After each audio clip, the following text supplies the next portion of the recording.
Korupsi merupakan extraordinary crime yang bukan hanya berdampak pada beberapa orang sebagai korbannya, melainkan seluruh warga negara yang dirugikan atau menjadi korban.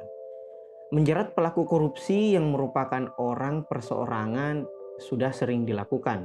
Menjerat orang yang merupakan petugas partai politik juga sudah sering dilakukan. Yang belum pernah adalah menjerat partai politik itu sendiri yang mana merupakan tempat bernaung para koruptor.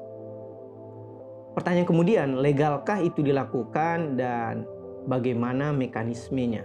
Nah, dalam Undang-Undang Partai Politik Nomor 2 Tahun 2011, partai politik didefinisikan sebagai organisasi yang bersifat nasional dan dibentuk oleh sekelompok warga negara Indonesia secara sukarela atas dasar kesamaan kehendak dan cita-cita untuk memperjuangkan dan membela kepentingan politik anggota, masyarakat, bangsa dan negara, serta memelihara keutuhan negara kesatuan Republik Indonesia berdasarkan Pancasila dan Undang-Undang Dasar Negara Republik Indonesia tahun 1945. Sementara, korupsi dalam Undang-Undang Pemberantasan Tindak Pidana Korupsi Nomor 31 Tahun 99, Junto Undang-Undang Nomor 20 Tahun 2001, diatur dalam pasal 2 yang berbunyi, setiap orang yang secara melawan hukum melakukan perbuatan memperkaya diri sendiri atau orang lain atau suatu korporasi yang dapat merugikan keuangan negara atau perekonomian negara.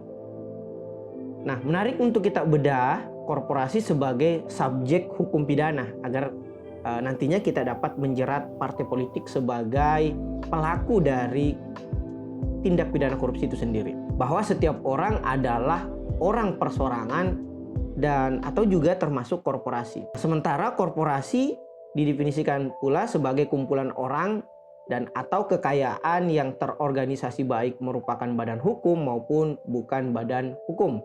Nah, di sini artinya partai politik sudah dapat dikategorikan sebagai orang atau korporasi. Adapun bentuk-bentuk korupsi antara lain kerugian keuangan negara, suap menyuap, penggelapan dalam jabatan, pemerasan, perbuatan curang, benturan kepentingan dalam pengadaan, dan yang terakhir adalah gratifikasi.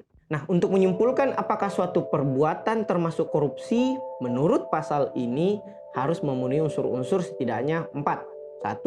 Setiap orang atau korporasi, dalam hal ini partai politik juga termasuk. Yang kedua, ada unsur melawan hukumnya. Yang ketiga, memperkaya diri sendiri, orang lain, atau suatu korporasi. Dan yang keempat, dapat merugikan keuangan negara atau perekonomian negara. Nah, adapun melawan hukum yang dimaksud adalah menyalahgunakan kewenangan, kesempatan, atau sarana. Jadi, korporasi pun dapat dijerat dengan tindak pidana korupsi.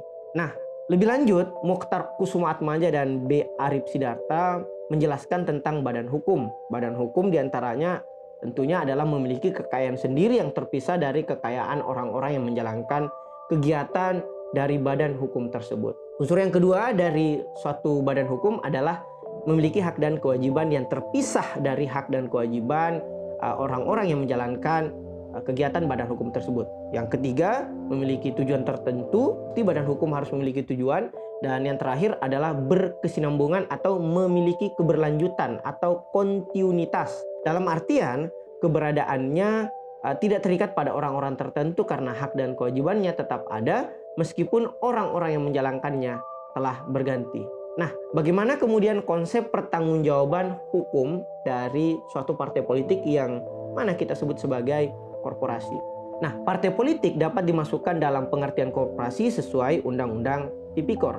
Artinya, partai politik merupakan subjek hukum tindak pidana korupsi. Berdasarkan Undang-Undang Tipikor, korporasi diancam dengan pidana pokok berupa denda dengan ketentuan maksimum ditambah sepertiga. Adapun pidana tambahan meliputi perampasan hasil pidana, uang pengganti, penutupan paling lama 1 tahun, dan pencabutan hak tertentu.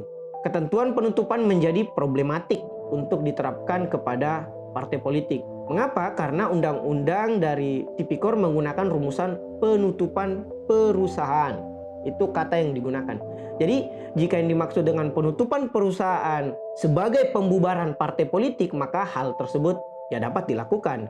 Misalnya pada masa Orde Lama, pembubaran partai politik itu dapat dijalankan melalui dekret presiden, sebagaimana yang terjadi pada Partai Sosialis Indonesia (PSI), Partai Masyumi, dan pembekuan Partai Murba. Begitupun pada masa Orde Baru, yang mana pembubaran partai politik juga melalui dekret presiden seperti yang terjadi pada PKI atau Partai Komunis Indonesia, dan pembekuan Partindo.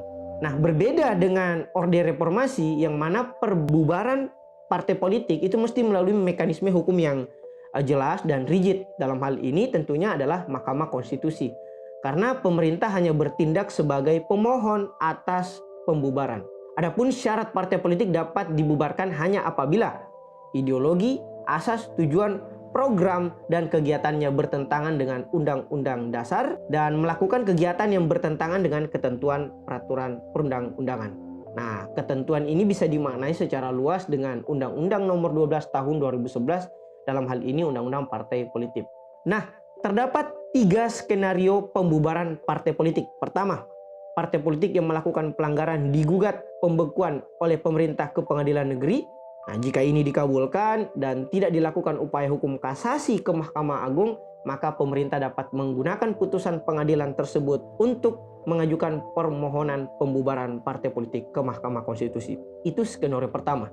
Yang kedua, pembubaran partai politik juga dapat dilakukan jika yang melakukan pelanggaran langsung dimohonkan pembubarannya ke Mahkamah Konstitusi oleh pemerintah. Dan skenario yang ketiga terhadap pembubaran partai politik adalah jika partai politik yang melakukan pelanggaran digugat pembekuan oleh pemerintah tetapi menang kasasi, tetap dimohonkan pembubarannya ke Mahkamah Konstitusi. Itulah 3 skenario pembubaran partai politik untuk menjerat partai politik yang merupakan subjek dari tindak pidana korupsi.